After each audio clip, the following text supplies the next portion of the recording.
নতুন চুল গজানোর game changer আজকে তোমাদের সাথে শেয়ার করব top ingredients 2024 with Deepika episode number 3। And before starting the video, আমি Deepika welcome back to my channel. আশা করছি তোমরা অনেক ভালো আছো, সুস্থ আছো, love much and stay healthy, be positive. 2024 with Deepika episode number 3 30 days hair growth challenge. আজকের আরো একটা ধামাকা ভিডিও নিয়ে তোমাদের সঙ্গে শেয়ার করব। সামনে পুজো আসছে, তোমাদের প্রিপারেশন নিতে খুব সুবিধা হবে। এইভাবে টিপস গুলো ফলো করো, অ্যাপ্লাই করো এবং ডে 1 থেকে আমার ভিডিও দেখো, কতটা তোমাদের হেয়ার ফল হচ্ছে সেটা কাউন্ট করে একটা জায়গায় রাখো। দেন এক মাস বাদে তোমরা রেজাল্টটা মিলিয়ে নেবে, কতটা চেঞ্জ হলো, কতটা রেজাল্ট পেলে, কতটা ডিফারেন্ট পেলে। তোমাদের কাছে একটাই রিকোয়েস্ট করব, যারা ভিডিওটা দেখা স্টার্ট করছো প্লিজ একটা লাইক দিয়ে ভিডিওটা দেখা স্টার্ট করো। আজকের আবারও তোমাদের সাথে সেই টপ ইনগ্রেডিয়েন্ট শেয়ার করব, খুব সিম্পল ওয়েতে অল্প সময়ের মধ্যে তোমরা এই হেয়ার মাস্কটা অ্যাপ্লাই করতে পারবে।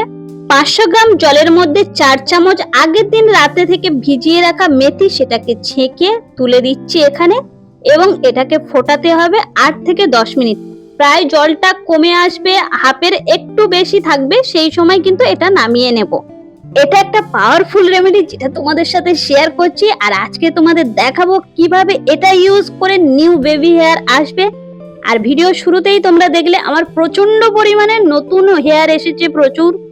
মেথিটা ফুটিয়ে একটু নামিয়ে রেখেছিলাম, হালকা একটু ঠান্ডা হয়ে গেলে এটা ছেঁকে নিচ্ছি। এখন এটার যে জলটা আছে এটা কিন্তু আমাদের হেয়ার সিরাম হিসাবে বা হেয়ার টোনার হিসাবে অনেক কাজে লাগবে, স্কিন কেয়ারেও। আর এই যে ছেঁকে নেওয়া মেথিটা, সমস্ত মেথিটা একটা গ্রাইন্ডার জারের মধ্যে নিয়ে মিক্সিতে পেস্ট করে নেব। এর মধ্যে যদি ড্রাই মনে হয় তাহলে ওই যে মেথির জলটা ছিল ওটা একটু দিয়ে পেস্ট করে নিতে পারো। এবার একটা বাটির মধ্যে এই পেস্টটা নিয়ে হেয়ার মাস্কটা বানিয়ে নেব।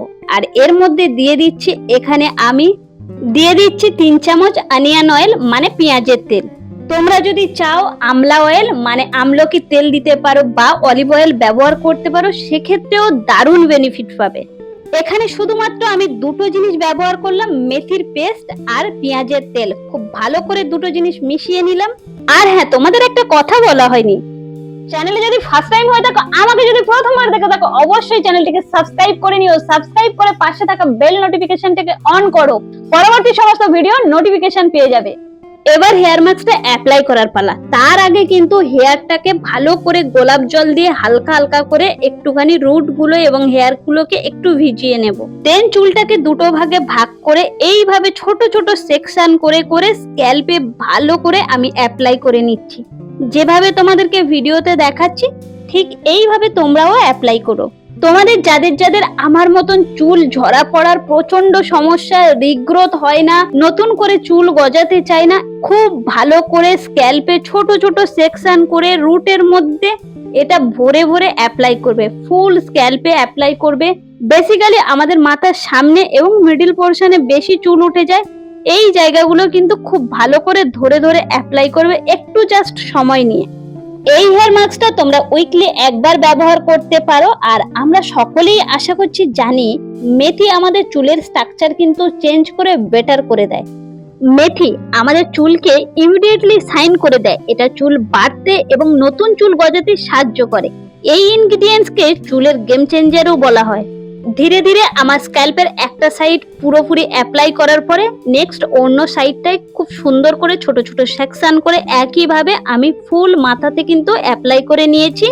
এবার আমি মাথার সাথে সাথে ফুল হেয়ারের লেন্থে একদম গোড়া থেকে নিচ পর্যন্ত অ্যাপ্লাই করে নিচ্ছি। এখানে আমার হেয়ার মাস্কটা একটু কম হয়ে যাওয়ার জন্য ফুল হেয়ারে অ্যাপ্লাই করতে পারলাম না। তোমরা তোমাদের চুলের পরিমাণ অনুযায়ী কিন্তু হেয়ার মাস্কটা নেবে। সেখানে যদি মেথি 6 চামচ বা 8 চামচ ভেজাতে হয়, সেইভাবে বেশি করে ভেজাবে। চুলটাকে এভাবে গুটিয়ে একটা ক্যাচারের মাধ্যমে আটকে 30 থেকে 40 মিনিট রেখে দিয়ে ফার্স্ট নরমাল জল দিয়ে ধুয়ে নেব ভালো করে মেথিটা, দেন শ্যাম্পু এবং কন্ডিশনার অ্যাপ্লাই করে নেবে। সো আজকের ভিডিওটা এই পর্যন্ত। ভিডিওটা যদি কিছু ভালো লেগে থাকে, তোমাদের হেল্প হয়ে থাকে, অবশ্যই একটা লাইক করো, কমেন্ট করে তোমরা তোমাদের মতামত জানিও। দেখা হচ্ছে খুব শীঘ্রই আর একটা নতুন ভিডিও নিয়ে। সবাই খুব ভালো থেকো, সুস্থ থেকো। Thanks for watching.